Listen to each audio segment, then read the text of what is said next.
وعلى آله وصحبه ومن والاه. Amma ba'du. Alhamdulillah hadirin muslimin wa ta'ala. Kita panjatkan syukur kita kepada Allah Subhanahu wa taala karena Allah Subhanahu wa taala mudahkan kita salat Isya dengan berjamaah. Jadi hadirin muslimin wa ta'ala, pahala kita melaksanakan salat Isya dengan berjamaah, seandainya kita tahu hadirin, nampak pahala kita sembahyang Isya dengan berjamaah, maka orang yang tidak mendatangi ini solat, seandainya tahu karena dia sakit mungkin tidak bisa mendatangi ini solat, maka pasti dia akan mendatangi ini solat walaupun harus dengan merangkak-rangkak ke istana. Karena Nabi SAW sendiri sabdakan, ada beberapa hadis yang meriwayatkan tentang fadilah solat Isya dengan berjamaah. Diriwayatkan Imam Tirmidzi, ada juga yang diriwayatkan Imam Muslim sahih, bahwa Nabi SAW bersabda, "Lau ya'lamuna ma fil 'atamati was-subhi la'atuhuma walau habwa." Seandainya mereka seandainya mereka mengetahui, seandainya mereka tahu ma fil 'atamati was-subhi, dalam sebagian bahasa Arab salat Isya disebutkan dengan atamah. Seandainya mereka mengetahui apa yang ada pada salat Isya dengan salat subuh secara berjamaah, la'atuhuma walau habwa, maka pasti mereka akan mendatangi kedua solat tersebut, yaitu solat Isya dengan solat subuh dengan berjamaah, walau habwa, walaupun harus dengan merangkak-rangkak di atas tanah. Kemudian tadi hadirin subhanahu wa ta'ala, kita solat Isya dengan berjamaah sama pahalanya kita berdiri habis Isya, kita berdiri sampai waktu subuh solat sunnah. Syaratnya dengan berjamaah. Nabi SAW juga beritahu kita, man shalla al-'isha'a fi jama'atin fa ka'annama qama, wa fi riwayatin fa ka'annama shalla nisfa al-layl, wa man shalla as-subha fi jama'atin fa ka'annama qama, wa fi riwayatin fa ka'annama shalla al-layla kullahu. Man shalla al-'isha'a fi jama'atin, barang siapa salat Isya fi jama'atin dengan cara berjamaah, syaratnya berjamaah, fa ka'annama, maka seolah-olah dia shalla nisfal lail, dia bersembahyang sunat. Solat di sini sembahyang sunat, yakni seolah-olah dia sembahyang sunat separuh malam. Wa man shalla subha fi jama'atin, barang siapa salat subuh dengan cara berjamaah, fa ka'annama, maka seolah-olah dia shalla laila kullah, dia telah sembahyang sunat laila kullah, semalaman suntuk. Fadilahnya hadir. Maka hadirin subhanahu wa ta'ala, solat secara berjamaah di tempat azan dikumandangkan adalah dinamakan oleh Nabi sallallahu alaihi wasallam sunanul huda, sunah-sunah petunjuk. Sunah-sunah petunjuk. Kalau kita senantiasa adakan, kerjakan ini sunah-sunah petunjuk, maknanya kita kena senantiasa mendapatkan petunjuk dari Allah Subhanahu wa taala. Akan tetapi apabila kita tinggalkan sunah-sunah petunjuk ini, sunah-sunah Nabi sallallahu alaihi wasallam, Ibnu Mas'ud mengatakan, diriwayatkan Imam Tirmidzi, diriwayatkan oleh Imam Ibnu Majah, bahwa Nabi sallallahu alaihi wasallam, Ibnu Mas'ud berkata, "Lau taraktum sunnata nabiyyikum madhalaltum." Seandainya kalian meninggalkan sunnah Nabi kalian, la dhalaltum, maka kalian pasti akan tersesat. Panjang hadisnya sampai di akhir hadis Ibnu Mas'ud mengatakan, "Inna Rasulullah sallallahu alaihi wasallam 'allamana sunanal huda, wa inna min sunanil huda as-salatu fil masjid alladhi yu'adzanu fihi." Atau kama qala Ibnu Mas'ud. Inna Rasulullah sallallahu alaihi wasallam, sungguhnya Rasulullah sallallahu alaihi wasallam 'allamana sunanal huda, telah mengajarkan kepada kami sunah-sunah petunjuk atau sunanul huda. Wa inna min sunanil huda, dan sesungguhnya daripada sunah-sunah petunjuk, as-salatu fil masjidil ladzi yu'adzanu fi, adalah sembahyang atau salat di masjid di tempat azan dikumandangkan. Kalau di Mekah tak ada nama surau, tak ada tempat musalla, semua masjid, walaupun dia kecil besar, semua masjid. Maka hadirin subhanahu wa ta'ala, senantiasa kita niatkan sampai akhir hayat kita senantiasa dalam solat berjamaah. Kemudian kita ajak juga orang lain solat berjamaah. Kemudian hadirin subhanahu wa ta'ala, perlu kita saling mengingatkan perkara yang hak. Apa itu perkara yang hak hadirin subhanahu wa ta'ala? Adalah perkara kematian. Kematian ini pasti datangnya, tapi karena kita hari-hari bicara dunia, sibuk perkara dunia, seolah-olah kita tak akan mati. Seolah-olah kita akan hidup 100 tahun lagi. Yakin besok pagi bisa pergi berniaga lagi. Padahal hadirin semua ta'ala, kematian pasti datangnya. 3 perkara: kapan kita meninggal, di mana kita meninggal, dan bagaimana kiranya kita meninggal, rahasia Allah Subhanahu wa taala. Kita tak tahu. Bagaimana kita akan meninggal, kapan kita akan meninggal, rahasia Allah. Kalau kita nak hitung kan, kita ini tak ada yang umur 100 tahun kan. Maknanya 100 tahun lepas kita semua tak ada dekat muka bumi ini. 100 tahun yang akan datang, insya-Allah saya dan tuan-tuan juga sudah tak ada lagi dekat muka bumi. Surah ni insya-Allah masih 100 tahun yang akan datang kalau kita sudah tak ada lagi. Kerana Nabi sallallahu alaihi wasallam sabdakan, a'malu ummati baina 60 wa 70, umur umatku berkisar 60-70 tahun sahaja. Maknanya saya umur 26 tahun, 27 tahun yang lepas saya belum ada dekat muka bumi. Bang berapa umur bang? 43. Maknanya 44 tahun yang lepas beliau belum ada. Kalau kita nak hitung 100 tahun yang lepas, kita semua tak ada. Misalkan saya 27 kan, anggaplah 20. Maka 40 tahun atau 50 tahun saja standar kita hidup. Tapi kalau kita nak ambil masa dia yang paling panjang, 100 tahun yang akan datang, kita semua sudah tak ada. Kemudian di mana kita akan meninggal, hadirin? Rahasia Allah. Kita pindah dari satu bumi ke bumi yang lain, pada hakikatnya kita sedang mencari tempat kematian kita. Ramai dekat Mekah itu. Orang Pakistan macam datang kan, belum hajian lagi, tapi macam dihantarkan nyawa dia saja ke dekat Mekah itu. Belum haji sudah sampai dekat Mekah, betul meninggal. Ada seorang Pakistan, dia duduk kan sebelum haji, nak kerjakan haji kan, nak tunggu solat maghrib. Lepas solat asar dia nak tunggu solat maghrib. Orang sudah bangun solat maghrib, dia tak gerak-gerak. Tengok ternyata sudah meninggal dalam keadaan duduk. Tak tahu. Kerana kematian di mana kematian ini akan datang, hadirin, kita semua tak tahu. Sebagaimana firman Allah Subhanahu wa taala dalam akhir surah Luqman, "Innallaha 'indahu 'ilmus sa'ah wa yunazzilul ghais wa ya'lamu ma fil arham wa ma tadri nafsun madza taksibu ghada wa ma tadri nafsun bi ayyi ardin tamut wa ma tadri nafsun bi ayyi ardin tamut." Tidak seorang pun yang mengetahui bi ayyi ardin tamut, di mana, di bumi mana dia akan meninggal dunia. Maka kita hati-hati berpindah dari satu tempat ke tempat yang lain. Tahu kan, tak mesti mati tu, tak mesti harus kita sakit dulu, tak mesti. Coba tengok, macam tadi tu dia tak sakit, orang Pakistan dia duduk saja kan, duduk lepas tu. Coba nak tengok, orang meninggal dunia waktu tidur ada, tidur tak bangun-bangun lagi ada, yang duduk ada juga, yang sedang berjalan pun ada juga, yang naik kereta meninggal ada juga. Nak ganti lampu, ada lampu mati, dia nak ganti lampu dia, ketika nak ganti lampu dia kena elektrik strom, mati. Ada juga. Ada juga sedang berjalan di tepi ini, di bawah pokok ini, di bawah pokok kelapa. Berjalan-jalan, pokok apa, buah pokok kelapa itu jatuh kena kepala dia, mati. Ada juga di kampung saya, dia nak tidur, perempuan dia nak tidur. Memang dia rumah dia dekat kampung kan. Dia nak tidur, lepas dia nak tidur, nak berebah dekat bantal dia, ternyata di bawah tu ada ular.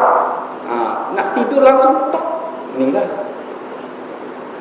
Tak mesti sakit dulu mati ni, tak mesti. Kemudian tak mesti umur tua-tua dulu mati, tak mesti. Coba tengok umur orang-orang di bawah kita ramai yang sudah meninggal dunia itu. Maka hadirin subhanahu wa ta'ala, kematian ini hadirin subhanahu wa ta'ala senantiasa kita ingat lagi, bicarakan lagi. Kenapa hadirin subhanahu wa ta'ala? Dengan kita ingat kematian ini, banyak ingat kematian akan menyucikan hati kita ini, membersihkan hati kita. Karena Nabi sallallahu alaihi wasallam bersabda, diriwayatkan Imam Baihaqi, bahwa Nabi sallallahu alaihi wasallam bersabda, "Inna hadhihi al-qulub tasdau kama yasdau al-hadid idza asabahu al-ma." Qila ya Rasulullah wa ma jila'uha? Qala kasratu zikratil maut tilawatil Quran. Sungguhnya hati ini berkarat sebenarnya. Kama yasdul hadid idza asabahu al-ma, sebagaimana berkaratnya besi apabila terkena air. Maka seorang sahabat, ya Rasulullah, bagaimana cara membersihkannya? Apakah nak kita beli sabun kah, nak cuci hati kita macam tak? Apa kata sabda Nabi sallallahu alaihi wasallam? untuk membersihkannya ini kasratu zikratil maut wa tilawatul Quran, banyak mengingat maut atau kematian dan banyak membaca Al-Quran. Kenapa hadirin subhanahu wa ta'ala? Mau tak mau kematian pasti datang. Setelah kita meninggal dunia, mati, lepas tu kita bangkit, tak ada mati lagi. Baik masuk neraka maupun masuk surga, tak ada mati lagi. Tak ada mati. Kita meninggal nanti kan, setelah kita akan meninggal, kemudian kita nanti akan dibangkitkan pada hari kiamat. Kemudian setelah kita dibangkitkan, tak ada mati lagi. Yang masuk neraka, mereka hidup terus menerus. Yang masuk surga pun mereka hidup terus menerus. Karena Nabi sallallahu alaihi wasallam, firman Allah Subhanahu wa taala, dalam surat Dukhan, la yadhuquna fiha al-maut illa al-mautatal ula. Mereka tidak akan merasakan kematian di dalamnya illa al-mautatal ula, kecuali kematian yang pertama ketika di dunia. Kalau kita hidup terus menerus dekat sana hadirin, kita bahagia selama-lamanya, menderita selama-lamanya. Tapi kalau kita di dunia ni bahagia sekejap je, 60-70 tahun lepas tu meninggal, selesai. Susah pun sementara saja, 60-70 tahun lepas tu meninggal, selesai. Tapi dekat akhirat ni hadirin, kalau kita sudah menderita hadirin, kita penyesalan, tinggal penyesalan. Kalau kita sudah meninggal nanti penyesalan, kita ingin kembali dekat dunia hadirin. Kembalikan kami ya Allah, kembalikan kami ya Allah, kembalikan kami ya Allah. Dalam surat As-Sajdah Allah Subhanahu wa taala firmankan, beritahu bagi tahu kepada kita ni orang-orang yang menyesal ketika dia nampak akhirat tu, Rabbana absarna wa sami'na farji'na na'mal salihan inna muqinun. Rabbana, wahai Tuhan kami, absarna, telah kami lihat sekarang, wa sami'na, dan telah kami dengar akhirat tu, farji'na, kembalikan kami ya Rabb, kembalikan kami ya Rabb ke dunia. Na'mal salihan, kami akan beramal soleh, tak mau lagi berniaga, tak mau apa lagi. Maka ditanya, kau mau kembali dekat mana? Ke dunia ya Allah. Dunia sekarang tinggal cerita. Hotel-hotel tinggi sudah hancur, gunung-gunung besar sudah hancur, lautan tak ada. Apalagi kau punya kereta, apalagi kau punya rumah bagus, habis. Nak pergi mana, nak balik mana? Penyesalan, tinggal penyesalan. Maka hadirin subhanahu wa ta'ala, karena segala sesuatu ini hadirin subhanahu wa ta'ala Allah ciptakan berpasang-pasangan. Sebagaimana firman Allah Subhanahu wa taala dalam surat Az-Zariyat, "Wa min kulli syai'in khalaqna zawjayn la'allakum tadhakkarun." Fafirru ila Allah. Wa min kulli syai'in, dan dari segala sesuatu khalaqna, kami telah ciptakan zawjayn, berpasang-pasangan agar kalian ambil pelajaran. Kalau ada laki-laki, pasangan dia perempuan. Kalau jauh, pasangan dia dekat. Kalau ada orang gemuk, pasangan dia orang kurus. Orang kaya pasti ada orang miskin. Ada orang ada orang susah pasti ada orang senang. Ada orang sakit pasti ada orang sehat. Ada hidup, ada pasti ada mati. Ada kehidupan yang sementara, maka pasti ada kehidupan yang sementara. Itu apa pasangan yang sementara? Kekal, tak ada akhir. Di mana kehidupan yang kekal itu hadir? Di akhiratnya Allah Subhanahu wa taala. Maka perlu hadirin, kita mumpung kita belum meninggal dunia, hadirin, kita nak perbanyak bekal yang akan kita bawa.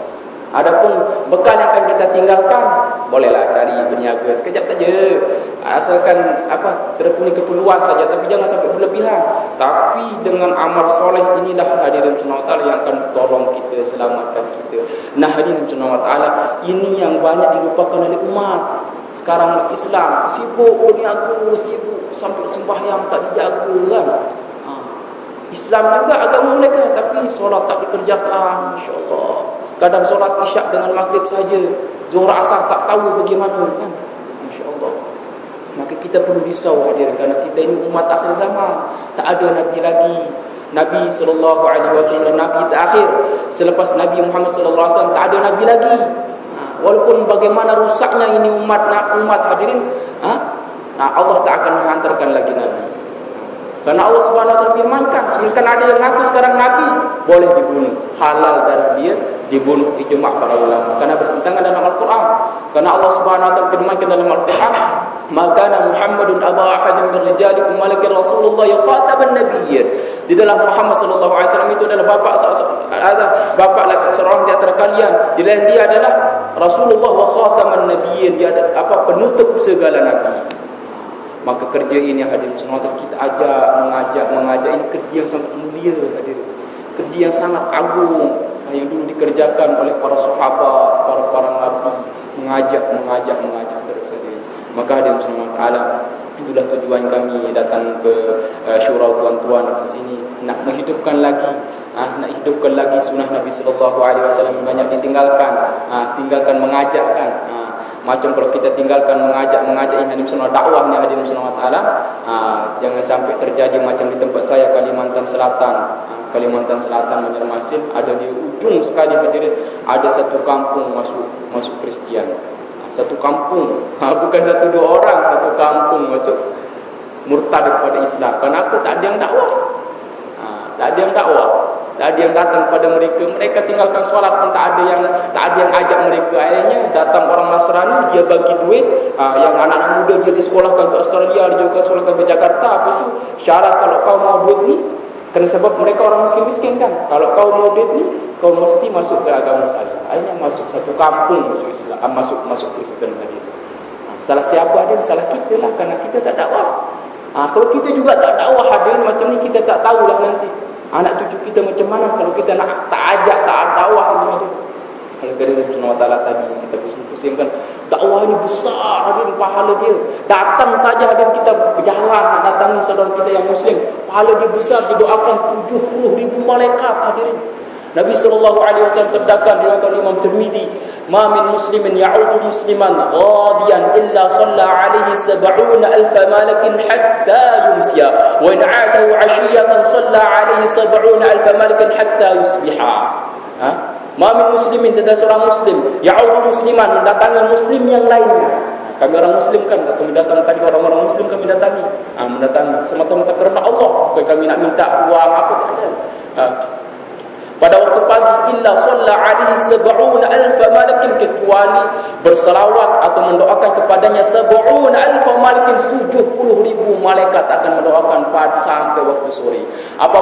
Sampai waktu petang. Apabila dia mendatangi saudara muslimnya pada waktu petang, maka 70,000 malaikat akan mendoakan dia sampai waktu pagi.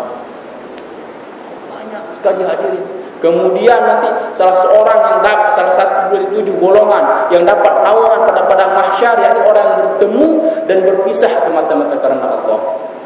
Orang yang dihitung bertemu dan berpisah semata-mata karena Allah ini, kita bicara agama lah. Kami datang sana tak ada bicara bisnis, tak ada bicara duit, tak ada, ini bicara kebesaran Allah. Maka dihitung bertemu dan berpisah semata-mata karena Allah. Nah, ini yang dapat naungan nanti hadir. Karena Nabi sallallahu alaihi wasallam sabdakan, hadisnya panjang, sab'atun yadhum fi dhillihi yauma la dhilla illa dhilluh.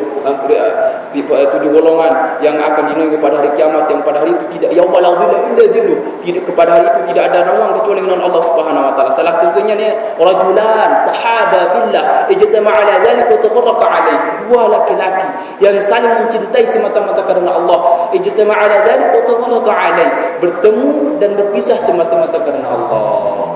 Oleh kerana itu kita senantiasa istiqamah dalam usaha dakwah ni. Kemudian yang belum coba usaha dakwah ni, kita cicipilah. Nak belajar kan masa 3 hari, nak belajar dulu kan. Kita tak mampu 20 hari, 4 bulan kan. Kita belajarlah 1 hari.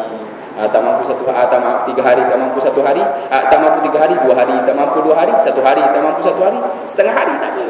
Kalau mampu lagi terus menerus sampai 1 tahun macam sahabat, dia taskil langsung pergi tak balik-balik lagi, bolehlah silakan. Tapi kita tak mampu kan. Ada yang keluar 3 bulan, ada yang keluar 2 bulan, ada yang keluar 4 bulan, bebas. Oleh kerana itu semua Allah, itu saja yang dapat saya sampaikan. Yang baik, yang benar datang semua dari Allah Subhanahu wa taala. Mungkin ada kata-kata saya yang di hati tuan-tuan tak sedap kan, mohon saya dimaafkan. Perkataan-perkataan saya mungkin yang tersilap, mohon diikhlaskan insya-Allah.